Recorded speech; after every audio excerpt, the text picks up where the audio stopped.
امام زمان بھی ہم کب گھروں کو چھوڑ کے مقتل سجائیں گے.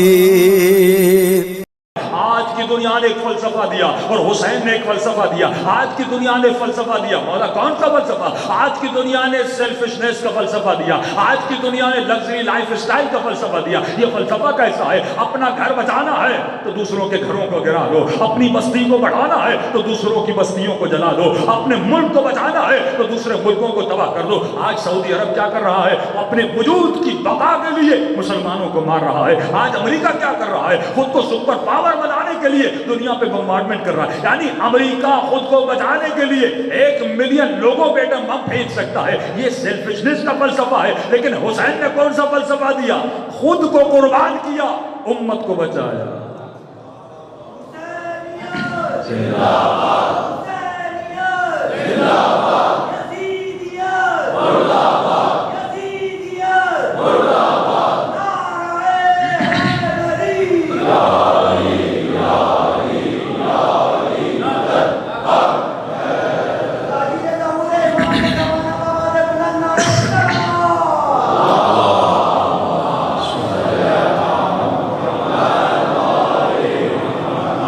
یہ سیلفشنس کا فلسفہ جو دنیا آج دے رہی ہے، لگژری لائف سٹائل کا فلسفہ کہ بس خود کو بناؤ، یہ فلسفہ ہر جگہ پہ داخل ہوتا جا رہا ہے کہ اپنی ذات کو بچاؤ، اپنے ملک کو بچاؤ، اپنے وجود کو بچاؤ. اور اس کے بچانے میں اگر ہزاروں وجود تباہ ہوتے ہیں تو ہو جائیں.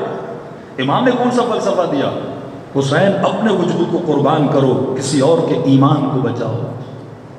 اپنی سکینہ کو قربان کرو لیکن آنے والی بچیوں کے ایمان کو بچاؤ.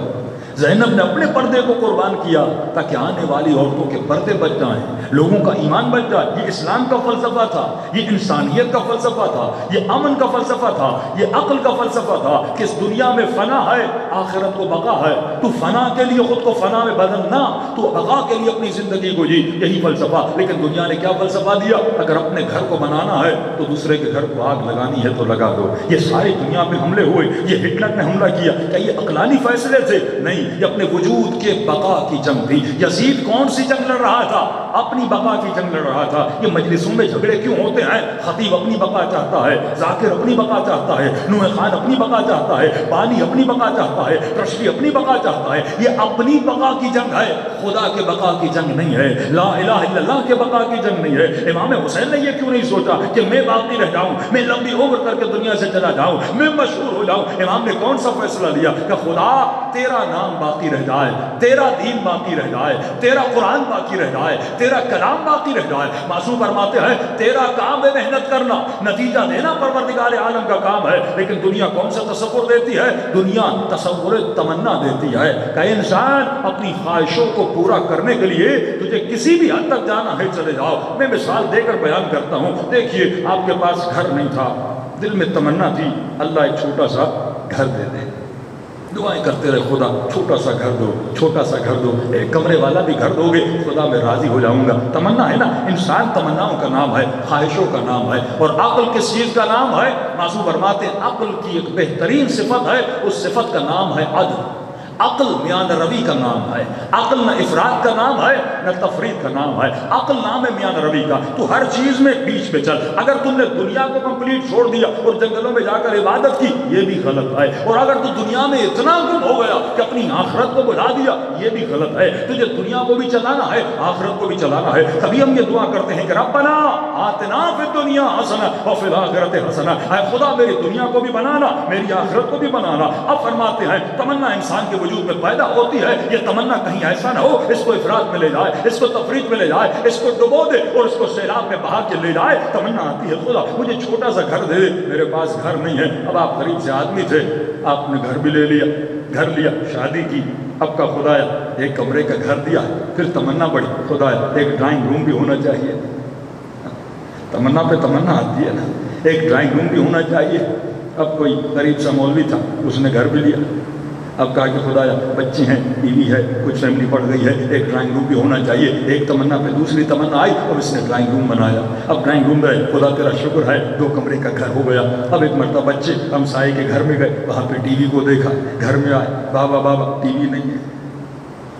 اب ٹی وی بھی ہونی چاہیے. یہاں بیوی نے شوہر کو تنگ کرنا شروع کر دیا، بھائی بچوں کا کیا قصور ہے، یہ دیکھ کر آئے ہیں، لہٰذا بچوں کو ٹی وی چاہیے. اب یہ پھنس گیا، ایک طرف بیوی ہے، دوسری طرف ٹی وی ہے.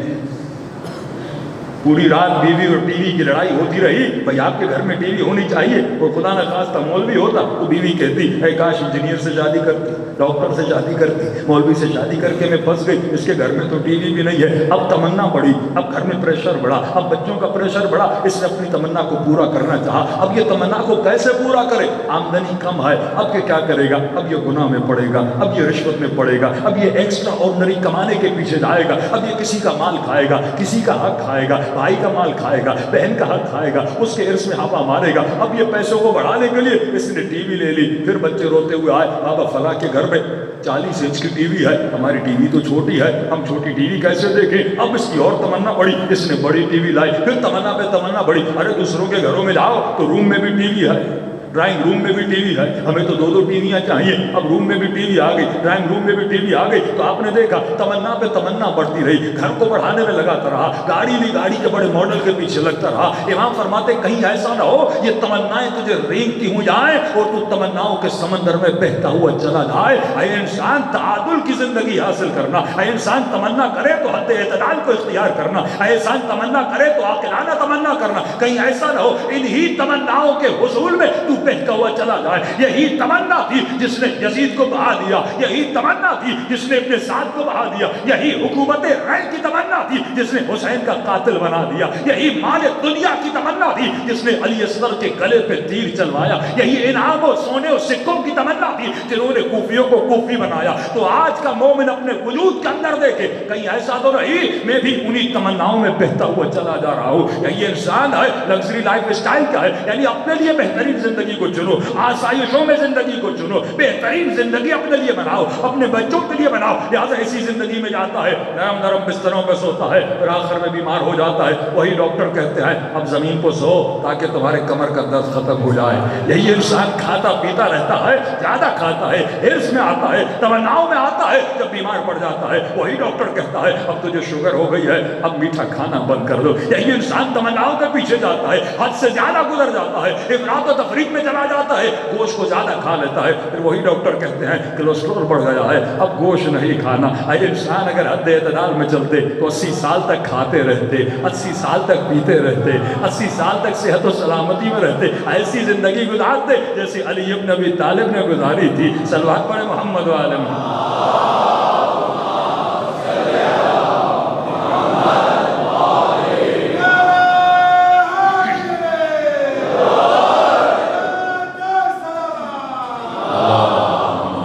صلی اللہ